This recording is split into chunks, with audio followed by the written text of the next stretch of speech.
योऽन्तः प्रविश्य मम वाचमिमां प्रसुप्ताम् सञ्जीवयत्यखिलशक्तिधरः स्वधाम्ना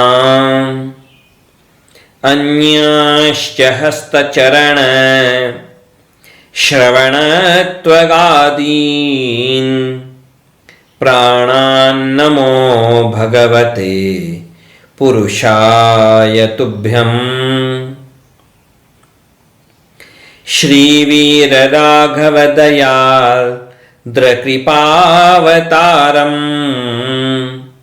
श्रीजानकीश पदपद्मपरागभृङ्गम् श्रीश्रीधरार्य चरणाम्बुजलग्नमौलिम् श्रीदेशिकार्य घनश्यामगुरुं नमामः।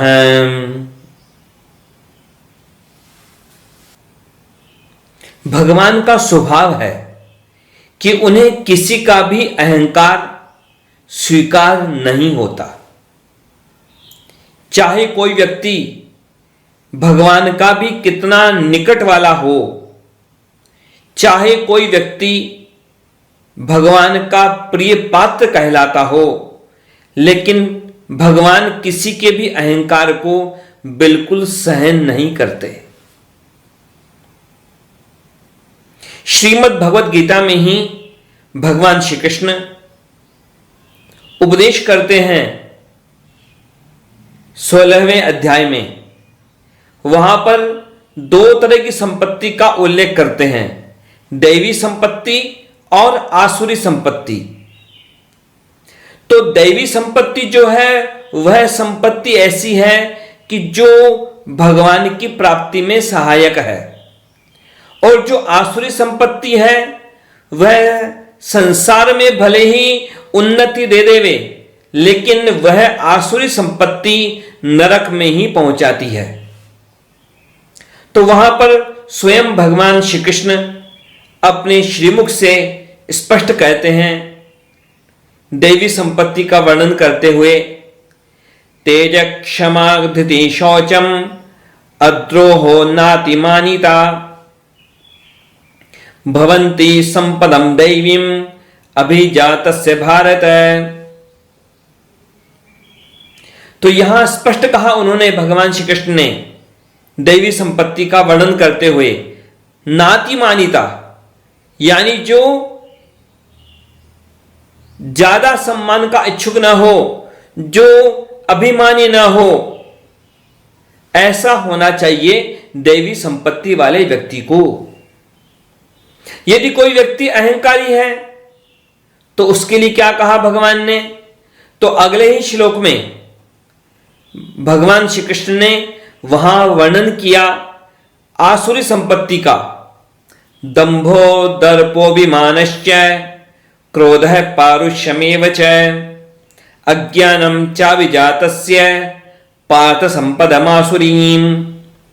ध्यान देना, आप एक एक शब्द पर ध्यान देना। दंभ, आसुरी संपत्ति क्या क्या है? दंभ, दंभ यानी पाखंड। जैसे हर व्यक्ति में कुछ ना कुछ गलती होती है, कोई ना कोई दोष होता है, लेकिन अपने दोष को छिपा करके अपने आप को गुणवान दिखाना, अपने आप को अच्छा दिखाना, अपने दोष को तो नहीं हटाना, लेकिन अपने दोष को भी गुण दिखाना, ये जो पाखंड होता है, ये जो पाखंड है, यह आसुरी संपत्ति है। दर्प, वहां स्पष्ट कहा भगवान ने शब्द दर्प। दंभो दर्पोऽभिमानश्च। दर्प किस बात का? अपनी उपलब्धियों पर गर्व करना, यह होता है दर्प। कोई बुद्धि पर गर्व करता है, कोई अपनी तिकड़म पर गर्व करता है, कोई अपने ज्ञान पर गर्व करता है, कोई धन पर गर्व करता है, कोई अपनी जगह जगह जो पहुंच होती है, लोगों से संपर्क होते हैं, उस पर गर्व करता है। तो ये सब क्या है? यह है आसुरी संपत्ति। जिस किसी में ये चीज दिखाई देवे, दंभ, दर्प, अभिमान, क्रोध, कठोरता, अज्ञान, ये सब आसुरी संपत्तियां हैं। स्पष्ट कहा भगवान ने, ये सब आसुरी संपत्तियां हैं। ये संपत्ति डुबाएगी, नरक में पहुंचाएगी। भगवान हमेशा हर व्यक्ति को इनसे बचाने का प्रयास करते हैं, और हम भी सावधान रहें हमेशा हमेशा कि हमारे में ये दोष न आए, हमारे में दैवी संपत्ति हो, आसुरी संपत्ति हमारे पास न हो। यह जरूरी है। भगवान के बड़े बड़े भक्त कहलाने वाले, उनके जीवन में भी यदि कभी एक क्षण के लिए भी अहंकार आ जाता है, तो भी भगवान प्रयास करते हैं कि उन भक्तों के जीवन से वह अहंकार चला जाए, क्योंकि अहंकार भी रहे और भगवान भी रहें, दोनों बातें एक साथ नहीं रहती। यदि अभिमान आ जाता है किसी भक्त के मन में भी, तो भगवान कुछ न कुछ लीला करते हैं ऐसी कि उस भक्त के जीवन से वह अभिमान चला जाए। अनेक अनेक प्रसंग, कई बार भगवान स्वयं सीधे लीला करते हैं, और कभी भगवान एक भक्त के जीवन के दोष को दूसरे भक्त के द्वारा दूर करवा देते हैं। जैसे महाभारत का प्रसंग आता है एक, कि भीमसेन को बड़ा गर्व हो गया अपने बल का, कि मैं बड़ा बलवान, मैं बड़ा बलवान। और उस समय की बात थी ऐसी कि जब ये पांडव वनवास में थे, तो भगवान ने उपाय सोचा और हनुमान जी को प्रेरणा दी कि इस भीमसेन के अहंकार को नष्ट कर देवें। तो अब तो एक दिन ऐसी हुई लीला, ऐसी हुई घटना, भीमसेन चला जा रहा था रास्ते पर, और रास्ते में क्या देखा कि एक वानर वहां पर लेटा हुआ है, सोया हुआ है रास्ते के बीच में। अब आप यहां ये जो वानर शब्द है, इस वानर शब्द का मतलब आजकल जैसे कोई बंदर होता है सामान्य, वैसा बंदर मत समझ लेना। ये वानर जो हैं, ये उपदेवता,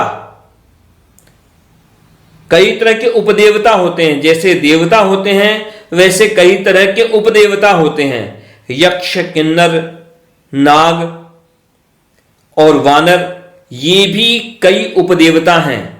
इनको आजकल के सामान्य वानरों के समान मत समझ लेना।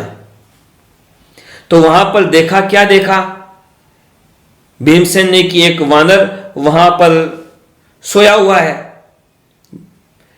तो अब आवाज लगाई भीमसेन ने कि अरे भाई, एक किनारे हो जाओ, एक किनारे सो जाओ, तुमको लांग कर कैसे जाऊं? क्योंकि किसी को लांग करके जाना अपराध होता है। किसी जीवित व्यक्ति को लांग करके जाए ऊपर से, तो यह एक अपराध होता है। तो अब यहां पर ये वानर कौन? ये तो स्वयं हनुमान जी महाराज थे, बूढ़े वानर बनकर के वहां लेटे हुए थे। तो उन्होंने अनसुना किया, परंतु भीमसेन कहां सुनने वाला। भीमसेन ने कहा, अरे बूढ़े वानर, या तो एक किनारे हो जाओ, नहीं तो मैं तुम्हें उठा के फेंक दूंगा। हनुमान जी ने कह दिया कि ठीक है भाई, जैसा करो कर दो, मेरी पूंछ एक किनारे कर दो और निकल जाओ। अब भीमसेन तो हनुमान जी की पूंछ को पकड़ करके यह सोच रहा था कि पूंछ पकड़ के उठा के फेंक दूंगा, लेकिन हुआ क्या, हनुमान जी की पूंछ को जैसे ही उसने पकड़ा, कोशिश की, पूरी ताकत लगाई, हजारों हाथियों का बल था भीमसेन में, लेकिन वह हनुमान जी की पूंछ को हिला भी नहीं सका। पसीने पसीने हो गया, लेकिन हनुमान जी महाराज की पूंछ को वह हिला भी नहीं सका। अब तो समझ गया भीमसेन कि यह कोई सामान्य वानर नहीं है। प्रणाम किया, हाथ जोड़ा हनुमान जी महाराज को और पूछा, अपना परिचय दीजिए, मुझसे अपराध हुआ है आपका। अब तो हनुमान जी महाराज अपने वास्तविक रूप में सामने प्रकट हुए।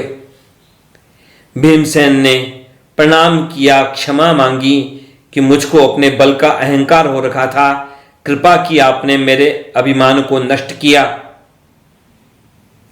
और आगे आप और कृपा करें।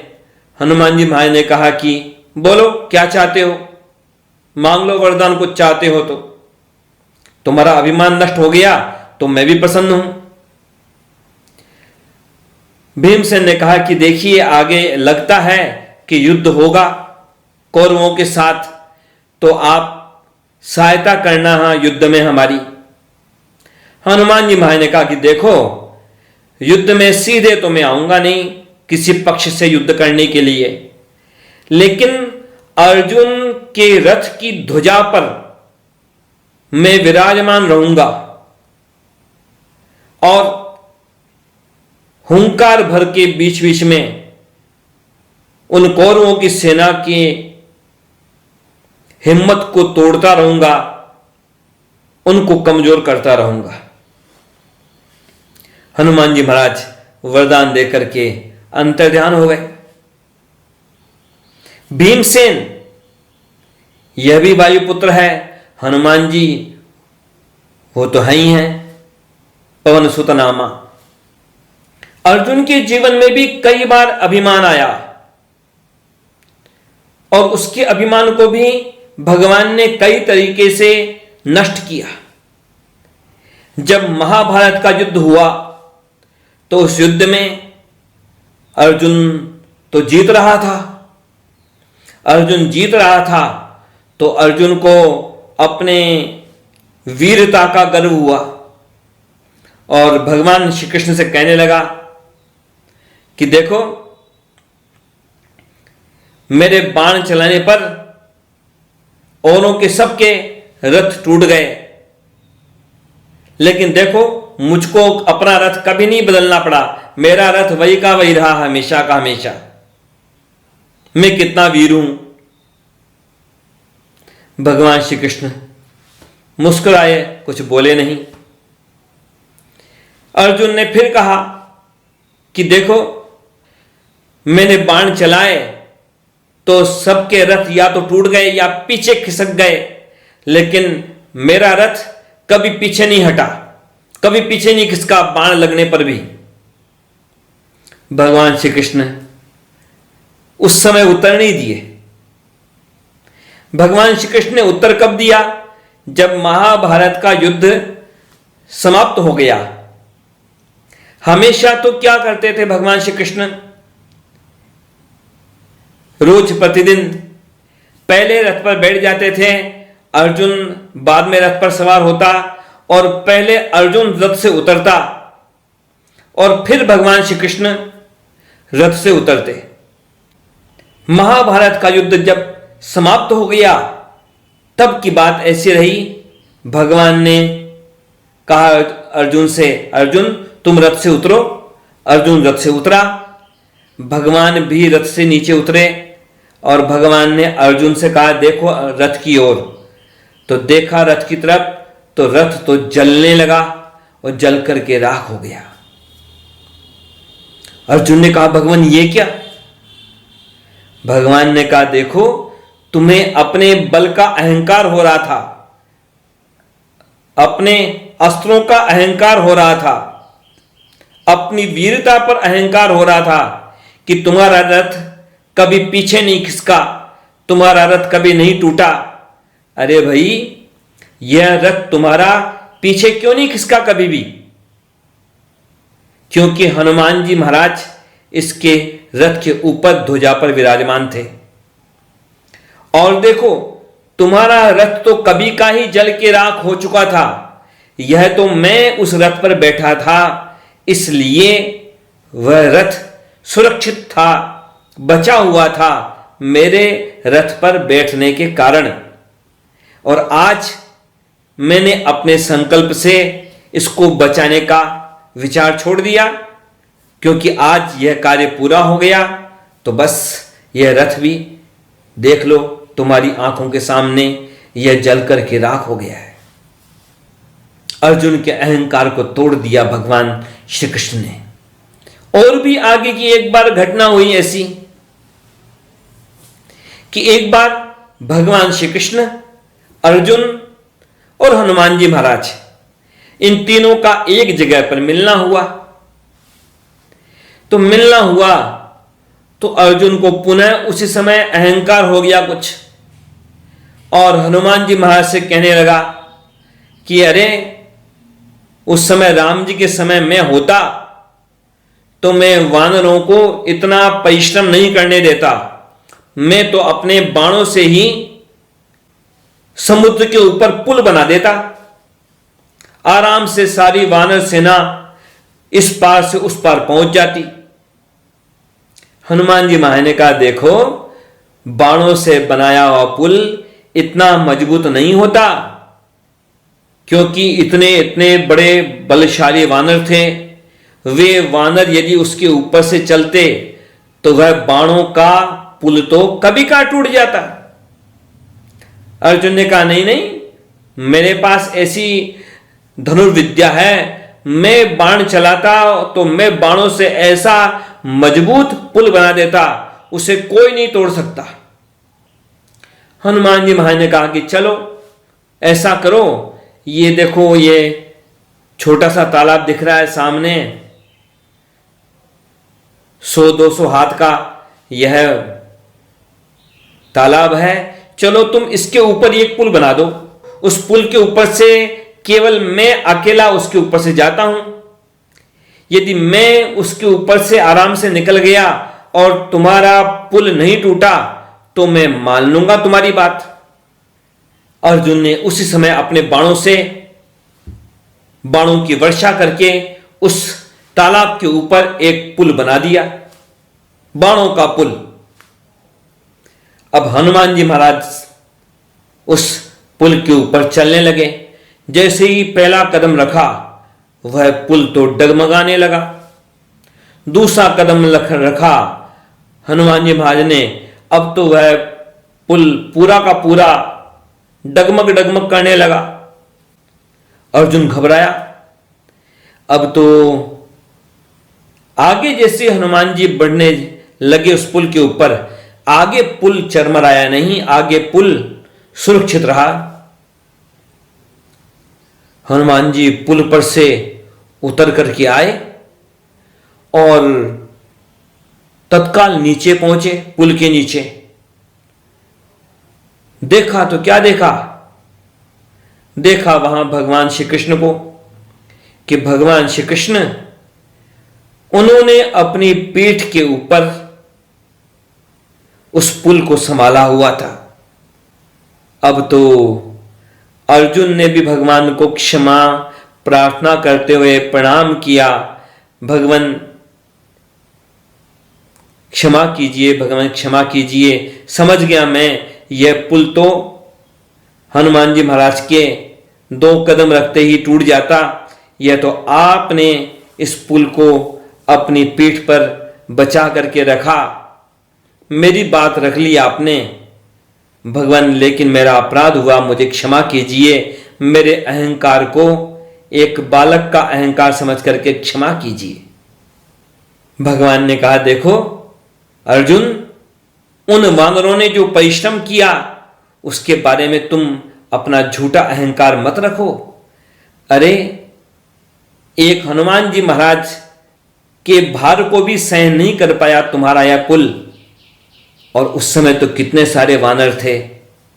झूठी प्रशंसा मत करो अपनी। भगवान प्रयास करते हैं हमेशा कि उनके भक्तों का जीवन अहंकार रहित बने, दोष रहित बने, ताकि वे अपने भक्तों पर कृपा कर सकें।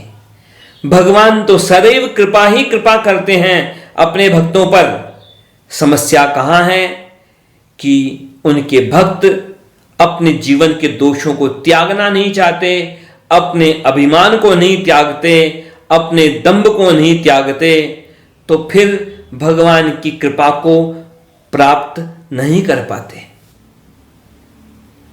भगवान के श्री चरणों में प्रार्थना है कि हम सब सदैव अभिमान से रहित रहें और हमेशा हमेशा अभिमान रहित होकर के सच्चे भक्त बने, सच्चे शिष्य बने और भगवान की कृपा को प्राप्त कर सकें, भगवान के श्री चरणों की प्राप्ति कर सकें। भगवान के श्री चरणों में यही प्रार्थना है। जय श्रीमन नारायण।